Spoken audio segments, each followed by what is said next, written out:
will hide he was hiding back with 41 years of Mills and Boone, and it is called The St. James Affair.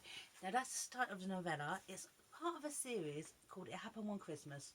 3 brand new Christmas romances with an urban twist. This one is by Susan Wiggs, and let me just read the blurb on the back, okay, of these series of novellas.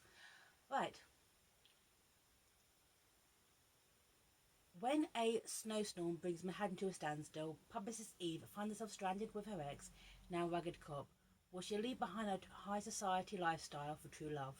Okay, so now one thing that is actually straight away, okay, is a cock up. Is on the back it says Eve, publicist Eve. Actual character in the story is called Elaine St. James. I don't know if it was just a change at last minute, but I think Eve would have been a bit better, like Christmas Eve kind of thing, kind of a bit more festive, but hey, Elaine's Elaine, okay?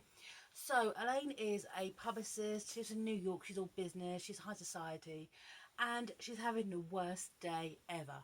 Her boyfriend breaks up with her to be a model on Christmas Eve, okay? Right. And the fact is she's not barely even bothered. She is barely even bothered by this. You know, it hasn't really had an effect on her because she misses the one. Okay? And the fact is, even though she has everything, she's a publicist, she finds the next people, she's all business, she is so disillusioned with her life. Okay? And the fact is, she's kind of like accosted by a Christmas elf, okay, called Larry, who does, you know, basically pay a donation to the poor and you get a miracle. Okay, this bit here. And that's when, okay, you think maybe magic, maybe mundane kind of thing. Here you go. Right. Right, this bit here. This from Larry. You can't keep edging your way along the crowded path of human life, wanting all human sympathy to keep its distance. Great, not only did she know shoes, he quoted a Dickens. I live in a world of fools, thought Elaine. Make it a 10 and I phone a miracle, Larry offered. For Pete's sake. As the last thread of her patience unravelled, she reached into her purse and shoved a 20 at him. Merry Christmas, Elaine, he called cheerfully. Whatever. Then it struck that he called her by her name. She stopped causing the businessman to slam into her from behind, then walked around her with only the ghost of apologies. How had he known her name? A lucky guess? Right. So you think, oh, is Larry magic? Is Larry the magical elf? Which I would have taken that. I would have taken that in this book. But the thing is, then it turns out what Eve does. That basically Eve plucks people from obscurity and makes them the it girl. Okay, it's bit here. I'm talking about Bobby. This is Bobby. Okay, it's bit here. Right. Elaine handpicked Bobby, a nobody from a North Carolina mill town looking to break into show business and modelling. Elaine and her partners had other plans. Through the magic of their power over the press, they turned Bobby into the city's latest girl about town.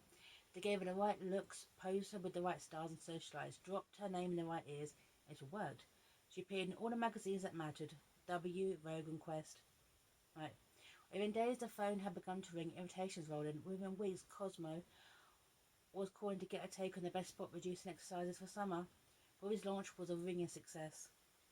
So, a shallow world for the shallow people. Okay? That's what she is. And the fact is, within a company, it feels like, because of her connections and her money, Elaine's basically doing all the work and everyone's kind of going on with the ride. Okay? And it turns out that Bobby basically Bobby wants to go home to see her family. And everyone's like, no, you've got to stay, it's Christmas in the city kind of thing. And she winds up stealing, it's bizarre, stealing Elaine's purse when her ex-boyfriend shows up. Okay? The purse gets back, okay, but basically there's something quite damaging going along in Bobby's psychology, which needs some work on, because she's been thrust into this world without even knowing what the hell's going on. She's actually like a victim of other people's whims. Okay, right, this bit here, right, okay, this bit here, this is when Elaine sees her rugged ex-cop. Okay, Tony Fiore. Here you go, this bit here, and he's a cop, but it wasn't meant to be a cop. No, Tony. Elaine stared at him, a cop. It was supposed to be a hockey star. That was the only way she'd made sense of what was happening to them. She assumed he realised he would be able to juggle a professional athlete's career with falling in love. Now she's forced to consider the idea that he phoned her over for the dubious glory of being a cop. You think who way highly of yourself there, Elaine? No, that's not what happened. Okay? But the thing is, they see each other. Okay? Right. They see each other and sparks start to fly between them, okay, and they start to talking, and it's like old times. And And the fact is, when Elaine puts it into perspective, she's talking to a New York cop here, okay? He should have been a hockey star, but he wasn't, because I phased in a different direction. Even she realises how goddamn pointless and trivial it is. Like, listen to this, okay? Alright. Alright. Right, they're talking about Bobby, because Bobby comes back into the story. Actually, it's quite sad, really. Right. So, Bobby was a client. This is what Tony says. No, we invented her, Jenny said. It was Elaine's idea. She started out as a transplant from a mill town in the south, selling sandwiches from a cutting office building while trying to get an agent. We fixed her up, and before you knew it, she was clubbing with the fixtures and jades, wearing stuff from boutiques and ordinary human can afford. Featured in magazines, that sort of thing. Everyone wanted her. She was a new cover girl on the block. Mary welded a candy cane swizzle stick in her drink. It was a pure display of power. It was called us the three Dr. Frankensteins. Right. And the fact is, they knew Bobby could help him land a big account. These three women sit there and happy to declare themselves Dr. Frankensteins. Yet they need Bobby, okay, basically this young girl from a mill town who really kind of desperately wants out of this to help land a big client, okay? And they seem to have no issue with this. Elaine's conscience is knowing at her, but appears that no one else's. Okay. Right. So, but the thing is, it's all kind of sorted out with Elaine. Then her and Tony start to reconnect, and it's kind of ridiculous in a way, okay, how their romance planned out. Now, this bit here as well, okay, because this was when they came to go ice skating, okay, because this is how they met, the ice skating. Right, this bit here. Right. Okay, she soared over the ice with a man she'd never thought to see again. She even hummed along with the music. She had no idea who Wenceslas was, but she knew his song forever, and she believed in his goodness. The crowd parted before them, some slowing down to watch. Tony, of course, not her. He was a pro after all. Tony, they probably looked like a Porsche. Together they probably looked like a Porsche towing a Volkswagen. Okay. Right, but hey. Yeah, but you can see, okay, everyone's kind of moving aside for her. Right. And the thing is, you find out how they met, and it's kind of ridiculous, okay, because they met, and being the star-crossed loves the kid because she's from the Upper West Side and he's a working class, at the time working to become a hockey star, but now became a cop, okay? This bit here. Right. They only met each other once a year at the hockey rink, okay? Once a year. They met up for one day, and they were like love's true young dream. This bit here. Right. Same time next year, but the fertility of a romance between them, they both kept the promise. Christmas Eve, sophomore year, Elaine steering herself away from the St. James affair, as same with the party her parents threw. Tony making himself late for midnight mass, they spotted each other across the ice and met in the middle. Both of them knew whatever spot they initially hadn't felt dimmed. So it was starting to forbidden Romeo and Juliet thing, he said, and when he'd laughed and kissed her again, she had a strong and undeniable conviction that their attraction was nothing rare, not easily dismissed. But she was leaving for St. Kitts the next day. He had to go back to hockey, and it was completely impossible. Right. Do you see what I mean? 3 years of this, one day, 3 years. Okay? And the fact is, okay, that Elaine allowed herself to dream. Allow herself to dream of her life with this man. Okay? Right. She dreamed about him, fantasized about him. He would be the next Wayne Gretzky. They would keep a condo in the city and summer place on an island, maybe one with an ice rink. By the time the fourth Christmas had rolled around, she'd been convinced. After only 3 encounters, she knew she was going to fall in love with him.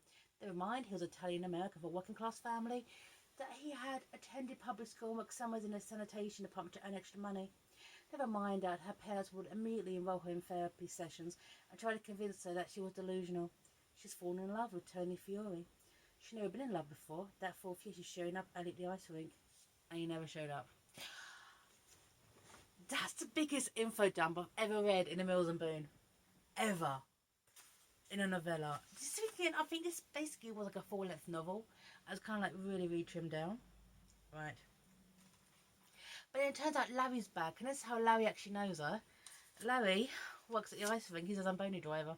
Shame really, because I really wanted Larry the elf. And maybe there's the idea that Larry actually is an elf. Okay? Right.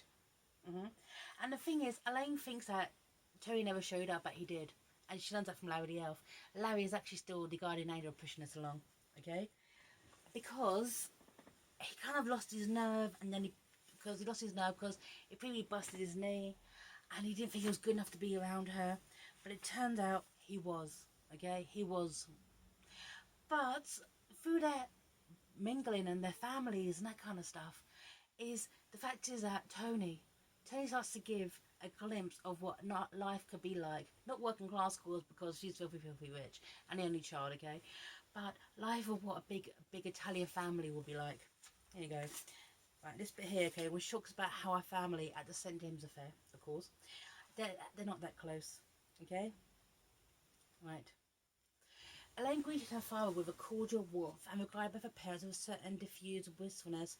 Despite that she was an only child, they weren't really a close family. Her most cherished Christmas memory was a year in the big blizzard of the history of the city. Socked in by a recent snowfall extended power outage, the three of them had slept together under duvets in the living room around the fireplace. They fixed canned soup and crackers for supper, then played board games by candlelight. Something about the slow rhythm, the magical day, had fulfilled her more than any international ski trip or luxury cruise. Yes. Yes. But the thing is, this whole idea, okay, of Bobby comes back in, okay, of getting Bobby to land this big account, okay, because she's really needed to get this big account. Now, right, the big account is with a guy called Axel, businessman, celebrity, socialite, and after he can't really get Bobby, okay, he wants Elaine, right? But Elaine's had like awakening. She doesn't want to be in this business now. She wants to spend Christmas with Tony. Let's bit here, okay? Right. I want you to come skiing with me, he said. Just give me your passport information to my service and take care of the reservations and tickets. Skiing in Garstad with European royalty. It was a moment Elaine had to admit. So why does she feel so underwhelmed? Right. This is so unexpected. I don't know what to say. He sent her a practiced smile. Come now. You expected it. I'm sure your parents will be delighted. If we're going to do business together, we might as well have fun doing it, yes? Okay. Right. And this bit here is from Melanie, okay, one of her business associates. And straight away, Jenny, the other one, this bit here, right. Elaine hands the documents over to Melanie and says, you're going. You know, Axel's basically said, we're working together, business, pleasure, you know what I'm saying? And so he just sends Melanie, okay,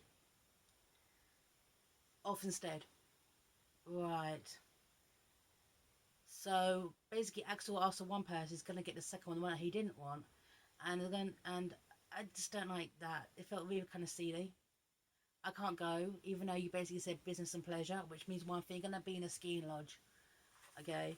And this kind of guy that Axel is, you know what he wants, but it's, you know, it's a lucky day. You're going skiing in Switzerland tomorrow. Staying at the Hostel Grasus. Contact this agency and they'll take the paperwork. Oh, that's awful. But the fact is, Bobby comes back into the picture, okay, poor Bobby, okay, because she is depressed, she can't leave the city. Essentially, she's been given money, okay, for expenses, but she hasn't really got any money of her own, and she wants out. But the only way she can get out, okay, is to kind of try and end it, sadly, okay. Right, and the fact is, okay, that Elaine shows up to try and talk her out of it, to obviously stay, and I actually like this bit here, okay, this bit here, right. Right. You want to know the meaning of true meaning of Christmas? It will slap you upside the head. Right. And this is from Bobby. I do know the meaning of Christmas. It's celebrate the birth of Christ. Everyone knows that. Actually, no, sorry, that's from Elaine. Actually, Christmas is not the birthday of Christ. Bobby contradicted her. He wasn't born in the middle of winter. How do you know that? Well, I know one thing. The sheep were out in the fields. It would be very cold at night in the hills of Judah. And shepherds in the area that never sleep in the fields after the end of October. Besides, but went on, Herod would never have ordered people to travel to their hometowns for the tax registration in the middle of winter. Right. Right. And let's be here, okay. Jesus wouldn't have celebrated his own birthday because it wasn't a Jewish custom to do so. I don't know why I kind of like that. Here's Bobby basically saying, I'm done with the world, but saying, okay, actually, here's something about the history of Christmas, okay, you may not know. I don't know why that just amused the hell out of me. Story-wise, it's a nice narrative, okay, but it's going way too fast, way too fast. And I just don't really get, okay, these two star-crossed lovers. They kind of decide, okay, they're going to get together and make it work. But I don't know. And you know what they're thinking? Elaine is just so...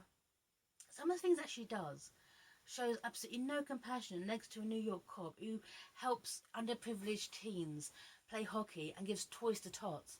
You know, is it the thinking? You guys maybe love Young Dream, but I think the male in this, the strong, caring New York cop, deserve better than her. Okay? Because she's so focused on the aesthetics, and then in case she's like, well, I'm here with you for Christmas. I bet you think, hey, these guys are not going to work. It's well written, but the dynamic of the characters is just not going to work. Uptown Girl, you know? But anyway, the St. James Affair. There you go with Susan Wiggs. It was okay, it was passable. Sign off here. 41 years of Mills and Boone. Bye now.